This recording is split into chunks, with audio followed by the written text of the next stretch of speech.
Hi guys, Linnea here. I am doing a video to answer a question that I was asked, and I have some notes here in front of me so I don't lose my place.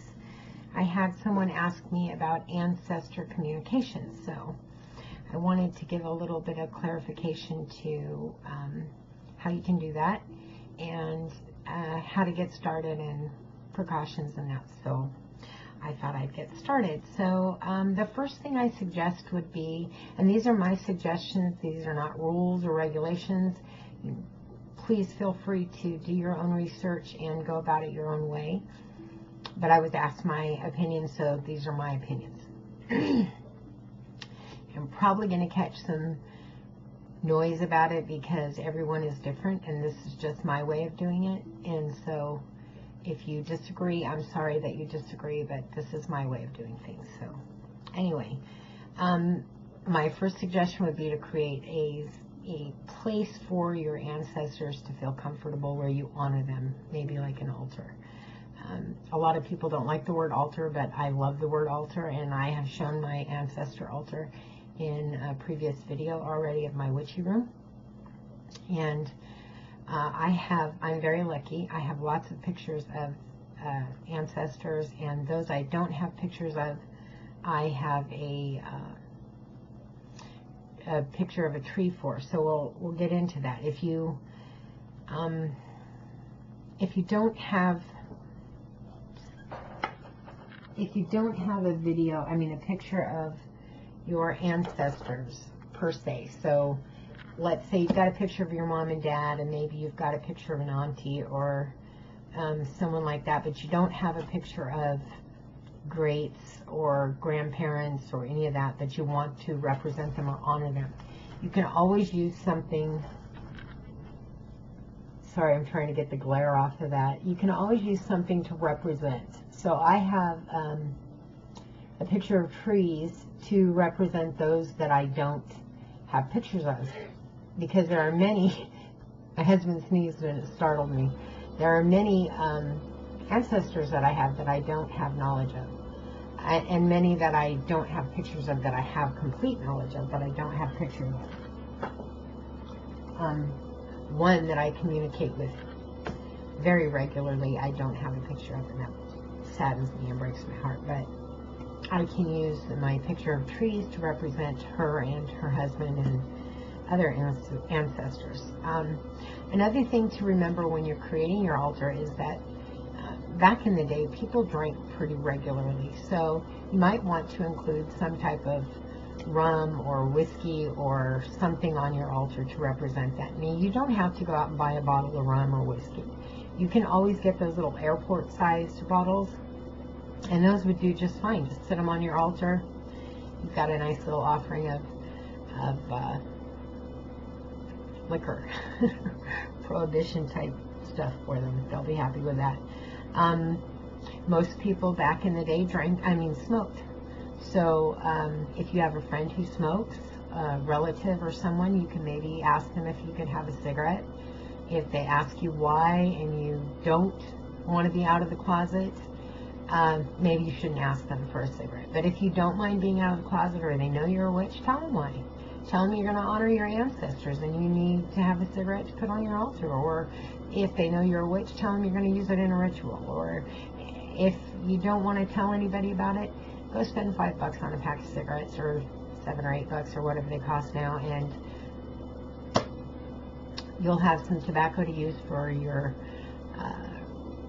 witchy stuff and a cigarette to use for your ancestors.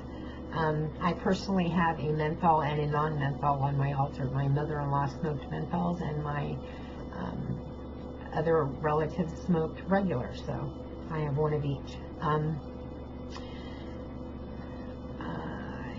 Okay, items passed down. You can use a lot of items passed down. I wish this camera was more portable. I have a lantern on my altar. It's a hurricane lantern, and it was my grandmother on my dad's side. It was his mother's, and I met her, I guess, when I was an infant. She met me, I guess I should say. I have no memory of her. Her name was Birdie. And I have no memory of her. I don't know her, but I have that lantern of hers. And so that's kind of a cherished thing to me, and that sits on my altar. I have a box that locks, that was a jewelry box that my father bought for my mother right after they were married, and I have that on my ancestor altar. I have some other items that were relatives' items. You can use pins or rings, or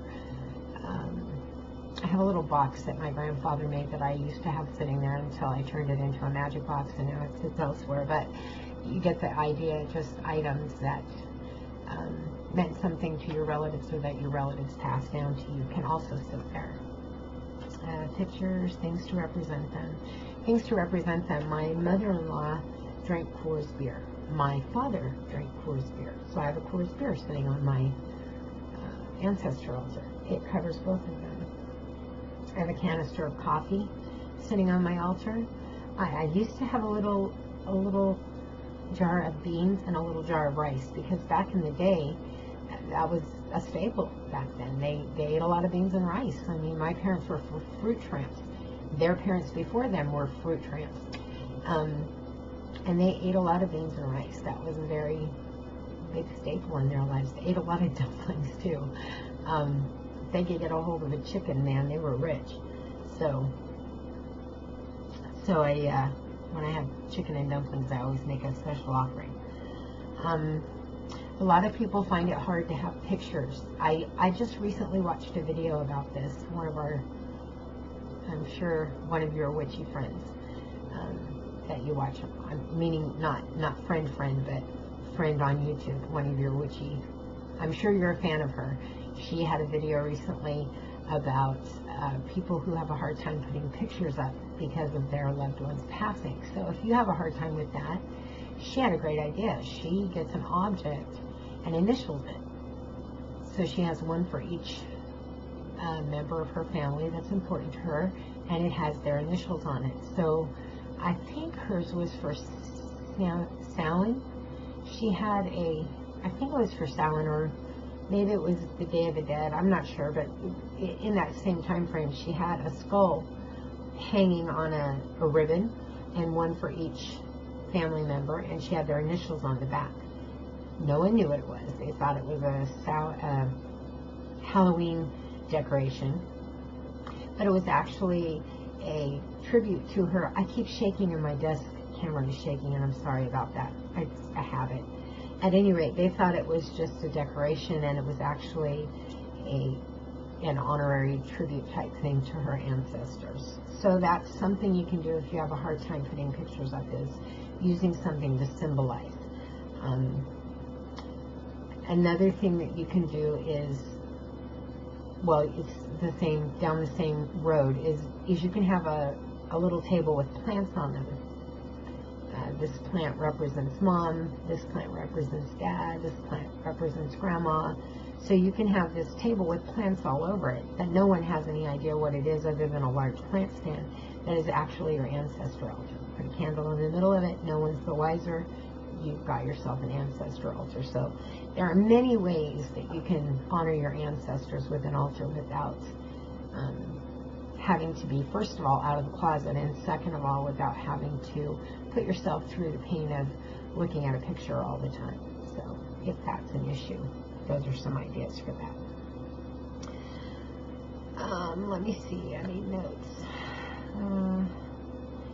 Yes. So, I personally have a candle on my altar that I burn every day, all the time. Every time I get up, I light that, my altar candle, my goddess altar candle, and my money candle. I also have a candle, I don't know if you can see it, on my work table there, and I have a candle on my desk, because there's no telling where I'm going to be doing some magical workings. And so I have a candle lit everywhere, and I always have one to my ancestors, I always have one to my goddess, and I always have one on my money altar. So the candle on my altar I keep lit every day, all day long. But when I'm going to work with my ancestors, or I'm specifically trying to call them, to invite them to ceremony or to ritual, or if I'm going to do a spell, or something to that effect, and I want them involved, I have another candle that I bring out and I light that candle. So this is an everyday, all the time candle. I have another candle in which I light to work with them, talk to them, communicate with them, or bring them into some other type of working. So that's what I do. Just a suggestion.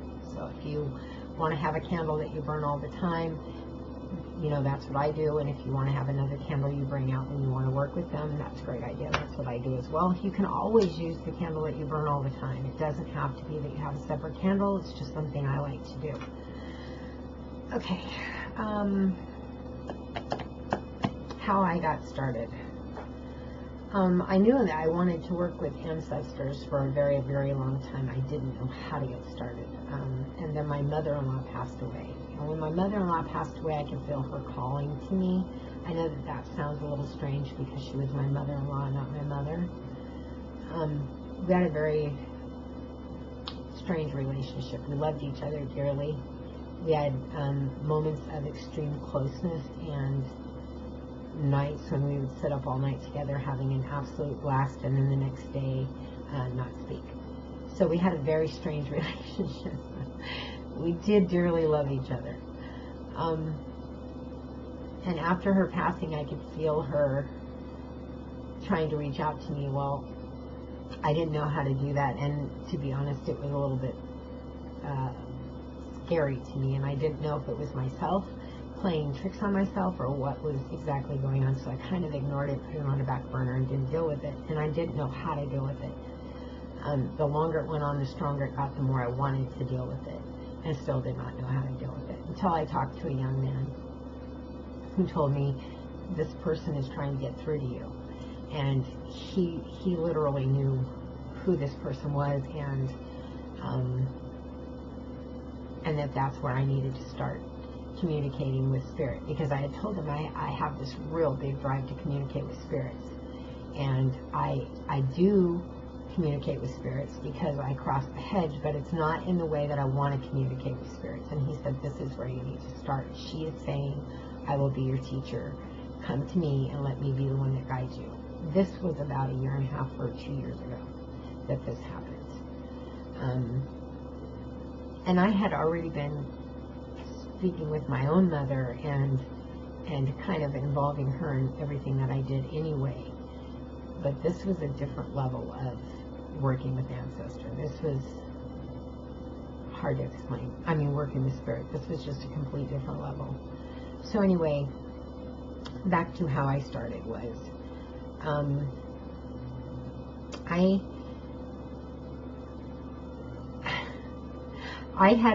was in a situation, I was in a difficult situation, and so I asked for guidance from my mother and my mother-in-law. I said, I need to get through this. I don't know how to get through this, and I need to make a decision, and I need help. Can you help me? And I lit a candle, and I offered part of my dinner that I had that night, and I asked for that guidance, and I sat very quietly and just kind of meditated on the moment and what I was asking for, to see if something would be said to me or come through, or just something. And it was like immediate. I sat for maybe 3 or 4 minutes, and immediately I knew the answer. And then I was like, okay, this is my mind playing tricks on me, because it's the answer you want to hear, and it's just, this is silly. I sat a little longer trying to discern whether I was listening to my own mind or listening to them telling me something, and I got no other nothing, and I just decided this was kind of hokey for me, and I just I let the candle burn until I went to bed. I left the food until I went to bed, and then I just called it a night, and I went to bed. And that night I had a dream of what things would be like if I made a decision the opposite way. Not the way I wanted things to be, but the opposite way. And it was a terrible dream. It would have been terrible. In the dream it would have been terrible, and in reality the dream was very based off what things would be like, and in reality it would have been terrible. So when I woke up, I was like, I can't go that way. I have to go the other way. So regardless of whether it was real or it wasn't real, I have to go the other way. And I swear to you, in my voice, I heard a very, very, I mean, in my head, I heard a very, very clear and recognizable voice. And I can't tell you whether it was my mother or my mother-in-law, but it said, see? Hand to God. Yes. Hand to God. At any rate, I'm a believer. That was it for me. No more doubts, no more what ifs. That was it for me. So I work with my ancestors daily. And when I say daily, I mean daily. Every decision I make, I include them. Every magical act, I include them. When I am working a spell, I invite them to help me. I pull out the other candle and I invite them to help me. Please put this spell together in a way that will make it work. When I am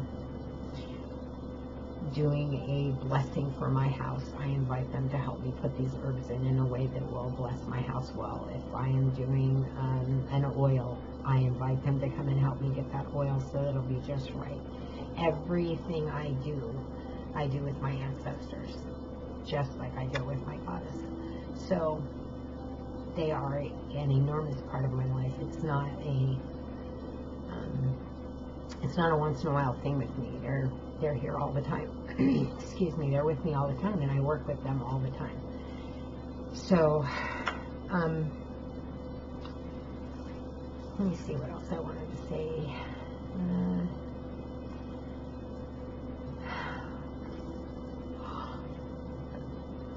Excuse me.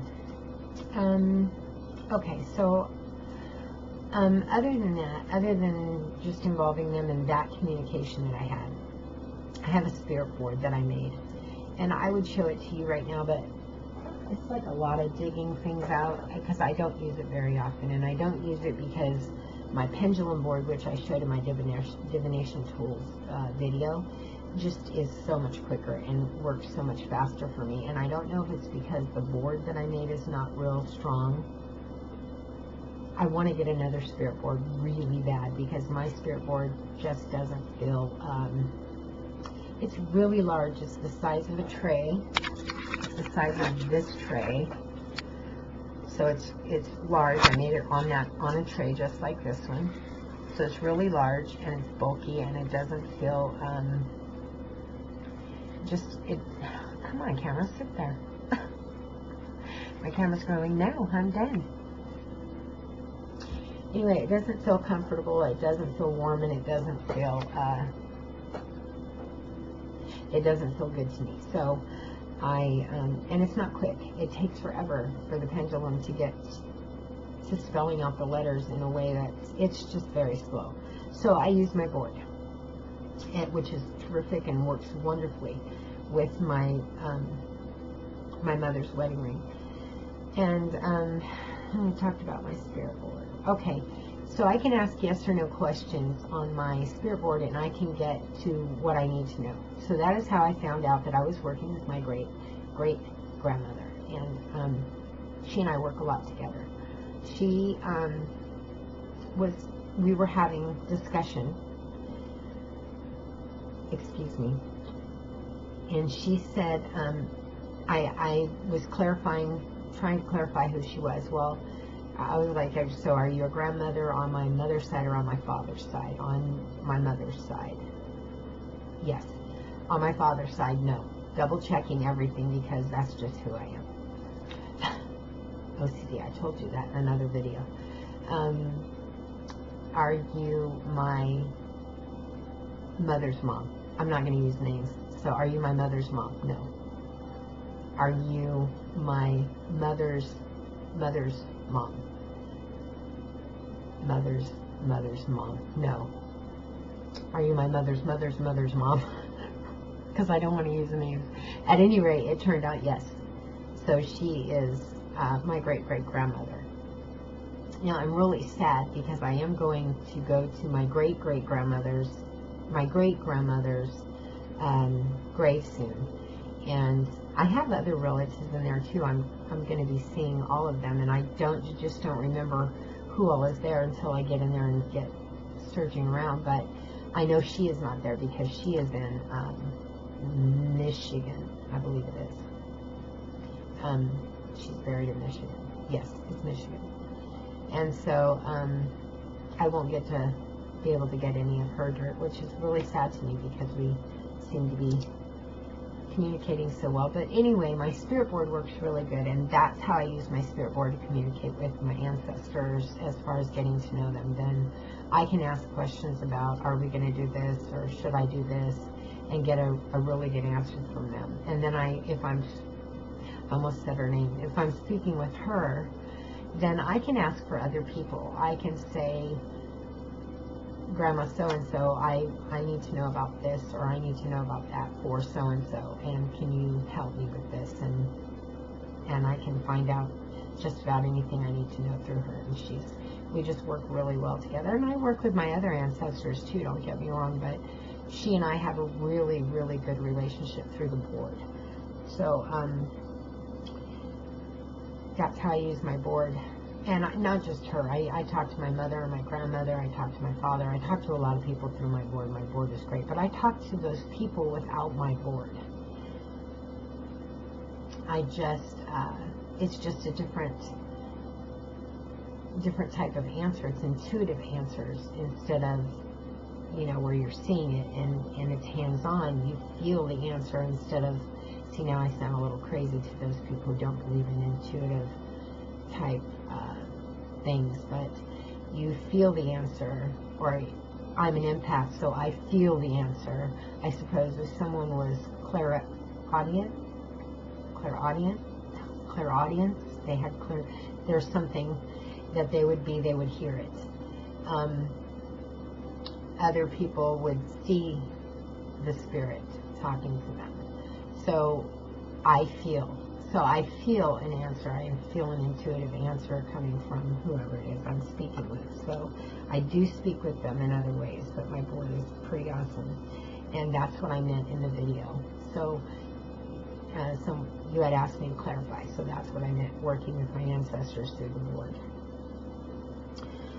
Okay, the next thing I want to say is, please, if you're thinking of doing this and starting to speak with your ancestors, go ahead, start with your altar. I mean, if that's what you want to do. Again, just suggestion, but if you're asking my opinion, start with your altar. Go through the steps that I gave you. And when you get to the part where you want to start actually communicating, please, please, please, please put protection first, because you are communicating with spirits, whether they're your ancestors or not your ancestors. You're communicating with spirits, and when you communicate with spirits, you open yourself up. No spirit is going to say, oh no, I'm not here to hurt you. I mean, they're not going to say, I'm here to hurt you. I'm a malevolent spirit, and I'm here to cause you problems. They're going to say, I'm great grandma, and I'm not here to cause you any problems. So you need to be protected. Even though I have experience and I've been doing this a while, I still protect myself. I still have an amulet. I still have a talisman. I still use my protection oil. I still draw my symbols. I still have protection. I don't cast a circle anymore, but there's a feeling to a spirit, and I'm an empath, so I get a feeling to a spirit. So when my great-grandmother is talking to me, I can feel her in a certain way. When someone else is talking to me, they feel differently. So I know who's speaking to me by the way they feel. But that doesn't mean I'm not protected. I am always protected. So when you get to where you want to get into this, cast a circle. Please cast a circle. Pull out your protection oil. Pull out your amulet. Pull out your talisman. Bubble yourself. Any of these things you don't know how to do, say something to me, and I will put a video up, or I will even talk with you in private, and we can work on that if that's what you prefer, however you want to work it. But don't step into this until you've got the protection down, because it's important. Spirits can be nasty. They're not always nice.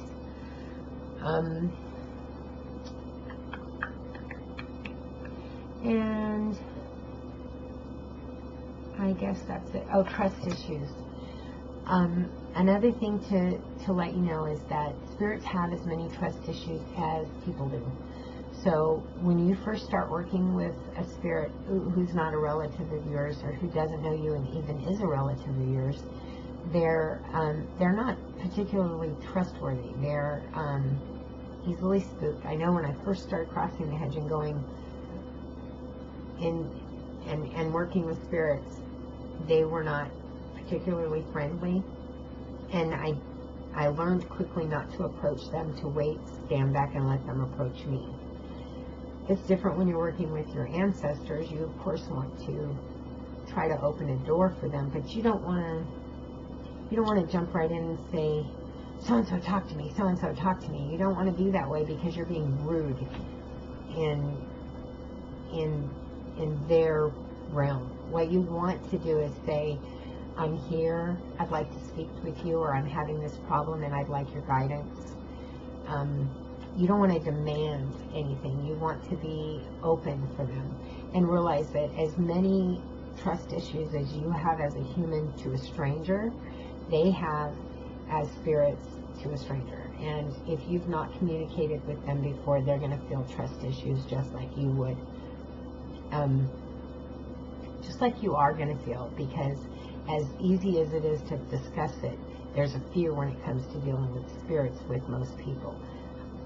I even had that fear, and I was already kind of dealing with spirits, but I still had that fear when it came to calling them to me. It was different to go over and see them over there in their area. It was a whole lot different to call them to me. That's a lot different.